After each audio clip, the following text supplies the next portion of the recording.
എൻ്റെ പേര് ജെസ്സി. ഞാൻ വരുന്നത് മേലൂരുള്ള നടുത്തുരു തടവകയിൽ നിന്നാണ്. അമ്മയുടെ പ്രതീക്ഷീകരണത്തിൻ്റെ സാക്ഷിയായി എൻ്റെ കുടുംബത്തിനെ മാറ്റിയതിനോർത്ത് അമ്മയ്ക്കും തിരുകുമാരനും 1000 ഞാൻ നന്ദി പറയുന്നു. ഞാൻ എൻ്റെ ജൂലൈ 2023 ഉടമ്പടി എടുത്തത്. എൻ്റെ ആദ്യത്തെ നിയോഗമായിട്ട് ഞാൻ വെച്ചിരുന്നത് എൻ്റെ മകൻ. അവൻ ജർമ്മൻ പഠിച്ചുകൊണ്ടിരിക്കുകയായിരുന്നു. 2 എക്സാം അവൻ ആ സമയത്ത് പാസ്സായിട്ടുണ്ടായിരുന്നു. അവന് പുറത്തേക്ക് പോകുന്നതിനും നേഴ്സിങ്ങിന് എത്രയും വേഗം അഡ്മിഷൻ കിട്ടുന്നതിന് വേണ്ടിയായിരുന്നു. ആ വർഷം തന്നെ ഒക്ടോബറിൽ അവൻ പോകാൻ സാധിച്ചു. പക്ഷേ പോയതിന് ശേഷം അവന് ഒത്തിരി പ്രശ്നങ്ങൾ അവിടെ നേരിടേണ്ടി വന്നു. അവൻ്റെ കെയർ ഹോമിൽ അവൻ പ്രാക്ടിക്കൽ ചെയ്യുന്നിടത്ത് ഒരുപാട് ബുദ്ധിമുട്ടുകളും അവിടെ കുറേ ഡിസ്ക്രിമിനേഷൻസ് ഇന്ത്യൻ ആയതുകൊണ്ടുള്ളതും അവൻ ഒറ്റയ്ക്കായിരുന്നതുകൊണ്ടും അങ്ങനെ ഒത്തിരി പ്രശ്നങ്ങൾ വന്നു. പിന്നെ ഭാഷയുടെ ഒരുപാട് പ്രോബ്ലങ്ങളും. അപ്പോൾ അവൻ അവിടെ നിന്ന് മാറേണ്ടി വന്നു വേറൊരു കെയർ ഹോമിലേക്ക്. അപ്പോൾ ആ സമയത്ത് അവൻ്റെ വിസയിൽ ഒരുപാട് പ്രശ്നങ്ങൾ വന്നു. അത് കിട്ടാനും പിന്നീട് അത് പുതുക്കി കിട്ടാനും ആ സമയത്തിനുള്ളിൽ പരിമിതിക്കുള്ളിൽ കിട്ടാൻ പറ്റാത്തൊരവസ്ഥ വന്നു. വേറെ ആരെയും അപ്രോച്ച് ചെയ്യാൻ അവന് പറ്റിയിരുന്നില്ല. കാരണം അവൻ പുതിയതായതുകൊണ്ടും അവിടുത്തെ ആരും അറിയുന്നുണ്ടായിരുന്നില്ല. ഞങ്ങളിവിടെ അവൻ്റെ ബുദ്ധിമുട്ടുകളെല്ലാം പറയുമ്പോൾ ഇവിടെ അമ്മയോട് പ്രത്യേകം ഞങ്ങൾ കുടുംബം മുഴുവനും കണ്ണുനീരോടെ പ്രാർത്ഥിച്ചുകൊണ്ടിരുന്നു. അങ്ങനെ അവൻ എമിഗ്രേഷൻ ഓഫീസിൽ പോകും. അപ്പോൾ അവർ അതിൻ്റേതായ പ്രൊസീജിയർ സമയത്തിന് അവന് കൊടുക്കാൻ പറ്റാത്തൊരവസ്ഥയായിരുന്നു അതും. അങ്ങനെ ഇരിക്കെ ഞാൻ അവിടെ പോരേണ്ട അവസ്ഥ തന്നെ വന്നു. അവർ പറഞ്ഞിരുന്നത് നാട്ടിൽ പോയിട്ട് തിരിച്ചു വരാനാണ് പറഞ്ഞത്. പക്ഷെ അങ്ങനെ തിരിച്ചു വരാനുള്ളൊരവസ്ഥ തോന്നുന്നുണ്ടായിരുന്നില്ല. കാരണം അത് അസാധ്യമാണ്. അങ്ങനെ ഇരിക്കെ പോരണം എന്നുള്ളതിലിരിക്കുമ്പോഴാണ് ഞങ്ങളുടെ ശക്തമായ പ്രാർത്ഥന പരിശുദ്ധ അമ്മയോട്, ഇവിടെ കൃപാസന മാതാവിനോട് ഞങ്ങൾ എങ്ങനെയും അമ്മ ഇതിൽ ഇടപെടണം. അങ്ങനെ ഇരിക്കുക അവനൊരു ടീച്ചർ, അവിടുത്തെ ജർമ്മൻ ടീച്ചറെ കണ്ടു. ആ ടീച്ചർ അവരവിടുത്തെ ഒരു ലീഗൽ അഡ്വൈസറായിട്ട് ഒന്ന് കാണാൻ പറഞ്ഞു. അങ്ങനെ അവനവിടെ ചെന്ന് കണ്ടപ്പോഴാണ് അവരത്രയും പരിശുദ്ധ അമ്മ തന്നെയായിരുന്നു അതവിടെ. അവൻ്റെ എല്ലാ കാര്യങ്ങളും ഭംഗിയായിട്ട് നടത്തി കൊടുത്തു. ഇവനവിടെ കണ്ടിന്യൂ ചെയ്യാനും സാധിച്ചു. അമ്മയ്ക്ക് ഒരുപാട് നന്ദി പറയുന്നു. രണ്ടാമതായിട്ട് എനിക്ക് എൻ്റെ ഇളയ മക്കൾ ട്വിൻസാണ്. അവർക്ക് +2 ഞാൻ ഇവിടെ നിയോഗത്തിൽ വെച്ചിരുന്നു അവർക്ക് ഫുൾ A+ കിട്ടാൻ. പക്ഷേ റിസൾട്ട് വന്നപ്പോൾ അത് ഒരെണ്ണം കുറവായിരുന്നു. അതായത് കെമിസ്ട്രിയിൽ അത് കുറവായിരുന്നു. പക്ഷെ അവരുടെ ആഗ്രഹമായിരുന്നു നഴ്സിംഗ് പഠിക്കണമെന്ന്. പക്ഷേ നഴ്സിംഗിൽ സയൻസിലാണ് മാർക്ക് കൂടുതൽ വേണ്ടത്. ആ മാർക്ക് വെച്ച് നോക്കുമ്പോൾ അവർക്കത് കിട്ടില്ല ഒരിക്കലും. ശരിക്കും ഓവറോൾ അവർക്ക് 95ൻ്റെ അടുത്തുണ്ട്. പക്ഷേ അത് മാത്സിലാണ് അവൾ സ്കോർ ചെയ്ത് നിൽക്കുന്നത്. ആ വർഷം കെമിസ്ട്രി ഭയങ്കര ടഫായിരുന്നു. ഇപ്പോൾ ഈ കഴിഞ്ഞ ലാസ്റ്റ് സെമ്മിൽ. അപ്പം ഇമ്പ്രൂവ്മെൻ്റ് ഒന്ന് എഴുതി നോക്കാമെന്ന് വിചാരിച്ച് ഇവരോട് ഞാൻ പറഞ്ഞു, ഇമ്പ്രൂവ്മെൻ്റ് ചെയ്ത് മാതാവ് എന്തെങ്കിലും ഒരു വഴി കാണിച്ചു തരും. അങ്ങനെ ഇമ്പ്രൂവ്മെൻ്റ് എഴുതിയപ്പം പേപ്പർ നല്ല എളുപ്പമായിരുന്നു. ഇവരുടെ സ്കോർ, അതായത് ഫിസിക്സ് കെമിസ്ട്രി ബയോളജിയിൽ സ്കോർ കൂടി.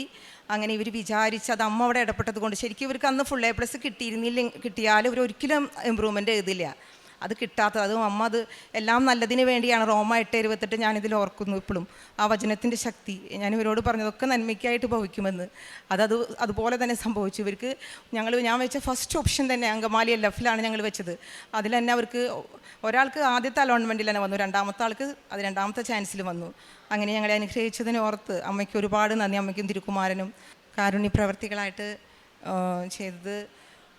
ഞങ്ങളുടെ അടുത്തുള്ള അവിടെ ഒരു അനാഥാലയം ഉണ്ടായിരുന്നു. അവിടെ ഞങ്ങൾ പോയിട്ട് അവർക്ക് വേണ്ടി കുറച്ച് അവിടെ സഹായിക്കാൻ ചെയ്തിരുന്നു. പിന്നെ ഞങ്ങളിലാവുന്ന സാമ്പത്തിക സഹായം അവിടെ പാവപ്പെട്ടവർക്ക് ഞാൻ ചെയ്തു കൊടുത്തിരുന്നു. പിന്നെ ഫുഡ് ഹോസ്പിറ്റലുകളിലേക്ക് അങ്ങനെ കൊണ്ടുപോയിരുന്നു. പിന്നെ പത്രം ഞാൻ ഇതുപോലെ തന്നെ ഞങ്ങളുടെ കൂടുതലും ഞാൻ മാർക്കറ്റുകളിലാണ് കൊണ്ടുകൊടുത്തിരുന്നത്, ഓട്ടോ സ്റ്റാൻഡിലും. അങ്ങനെ ആത്മീയമായിട്ട് പറയുകയാണെങ്കിൽ ഞങ്ങൾ ഓൾമോസ്റ്റ് എല്ലാ ദിവസവും ഞങ്ങളുടെ കുടുംബമടക്കം ഇവിടെ ഇവരിപ്പം +2 പഠിക്കണത് നേഴ്സിംഗ് ആയതുകൊണ്ടാണ് വരാൻ ബുദ്ധിമുട്ട്. അതുവരെ ഞങ്ങൾ എല്ലാ ദിവസവും വിശുദ്ധ കുർബാനയിൽ പങ്കെടുത്തിരുന്നു. കുമ്പസാരം മുടങ്ങിയിട്ടില്ല. ബൈബിൾ വായന ഇപ്പോൾ ഒരു ദിവസത്തിൽ കുറഞ്ഞു പോയാൽ അത് കോമ്പൻസേറ്റ് ചെയ്ത് ഞാൻ പിറ്റേ ദിവസം അത് അഡ്ജസ്റ്റ് ചെയ്ത് വായിക്കുമായിരുന്നു. അങ്ങനെ ഇത്രയും അനുഗ്രഹങ്ങൾ ഞങ്ങൾക്ക് ചെയ്തെന്ന അമ്മയ്ക്കും തിരുക്കുമാരനും 1000 നന്ദി. ഇനിയുള്ള ജീവിതവും ഞങ്ങൾക്ക് അമ്മയോടൊത്തും ഉടമ്പടിയിലായിരിക്കണമെന്നാണ് ഞങ്ങൾ ആഗ്രഹിക്കുന്നത്. അമ്മയോട് ഞങ്ങൾ അതിനുവേണ്ടി പ്രാർത്ഥിക്കുന്നു. ഒരിക്കൽ കൂടി നന്ദി പറഞ്ഞുകൊണ്ട് ഈശോയ്ക്കും അമ്മയ്ക്കും 1000 നന്ദി. കർത്താവിൽ ആനന്ദിക്കുക. അവിടുന്ന് നിൻ്റെ ആഗ്രഹങ്ങൾ സാധിച്ചു തരും. സങ്കീർത്തനം 37:4 നമ്മുടെ ആഗ്രഹങ്ങൾ ഹൃദയത്തിൽ നിന്നാണ്. ദൈവത്തിൽ ആഗ്രഹിക്കുമ്പോൾ നമ്മുടെ ആഗ്രഹങ്ങൾ ശുദ്ധീകരിക്കപ്പെടുന്നു. ചിലപ്പോൾ നമ്മുടെ ആഗ്രഹങ്ങൾ ദൈവത്തിൻ്റെ ഹിതമനുസരിച്ചാവില്ല.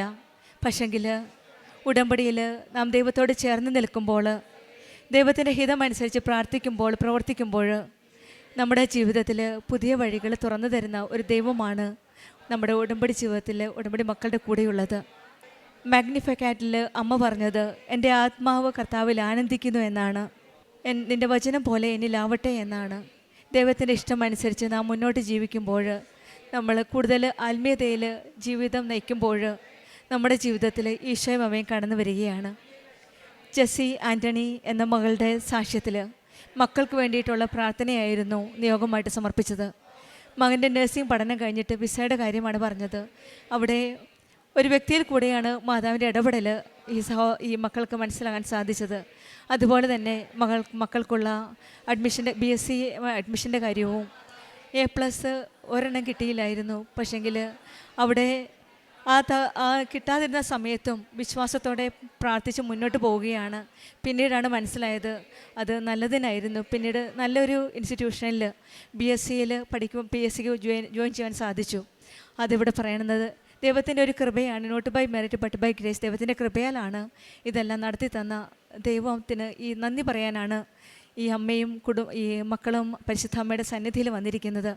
കർത്താവിൽ ആനന്ദിക്കുക, അവിടുന്ന് നിൻ്റെ ആഗ്രഹങ്ങൾ സാധിച്ചു തരുമെന്ന് പറയുന്നത് ഉടമ്പടി മക്കളുടെ കാര്യമാണ്. നമ്മൾ തിരഞ്ഞെടുക്കപ്പെട്ട മക്കളാണ്. നമ്മൾ മറ്റ് ജനതകളിൽ നിന്ന് വ്യത്യസ്തരാണ്. കാരണം നമ്മുടെ ജീവിതത്തിൽ ഈശോയുടെ ഒരു സാന്നിധ്യമാണ്, ദൈവ സാന്നിധ്യമാണ്. ഉടമ്പടി എന്നത് ദൈവ സാന്നിധ്യമാണ്, ദൈവ സാന്നിധ്യത്തിൻ്റെ ഉറപ്പാണ്. ആ ഉറപ്പോടെ നമ്മൾ വിശ്വസിച്ച് പ്രാർത്ഥിക്കുമ്പോൾ നമുക്ക് കർത്താവിൽ ആനന്ദിക്കാൻ സാധിക്കും. നമ്മുടെ ജീവിതത്തിൽ നമ്മുടെ എല്ലാ പ്രശ്നങ്ങളും പ്രതിസന്ധികളും ബുദ്ധിമുട്ടുമെല്ലാം പരിശുദ്ധ അമ്മയുടെ സന്നിധിയിൽ ഈശോയുടെ കരങ്ങളിലേക്ക് നമുക്ക് സമർപ്പിക്കാം. കൂടുതൽ എന്ത് സാഹചര്യങ്ങൾ വന്നാലും, ദുഃഖമായാലും സങ്കടമായാലും സന്തോഷമായാലും ദൈവത്തിലുള്ള ആ ആനന്ദം വിട്ടുപിരിയാതെ ആ വിശ്വാസം നിലനിൽക്കാനായിട്ട് നമുക്ക് പ്രാർത്ഥിക്കാം. ജെസ്സി ആൻ്റണിക്കും കുടുംബത്തിന് ലഭിച്ച ഈ അനുഗ്രഹങ്ങൾക്ക് നമ്മൾക്ക് കരങ്ങളടിച്ച് ദൈവത്തെ മഹത്വപ്പെടുത്താം. യേശുവേ നന്ദി, യേശുവേ സ്തുതി, ആവേ മരിയ. അത്യപൂർവ ദൈവാനുഭവങ്ങൾ ഇനി നിങ്ങൾക്കും സ്വന്തം. ഈ യൂട്യൂബ് ചാനൽ ഇതുവരെ സബ്സ്ക്രൈബ് ചെയ്തിട്ടില്ലെങ്കിൽ ഇപ്പോൾ തന്നെ സബ്സ്ക്രൈബ് ചെയ്യുക. ഈ വീഡിയോ ഇപ്പോൾ തന്നെ നിങ്ങളുടെ സുഹൃത്തുക്കൾക്ക് ഷെയർ ചെയ്തുകൊണ്ട് കർത്താവിൻ്റെ പ്രേക്ഷിതരാകുക.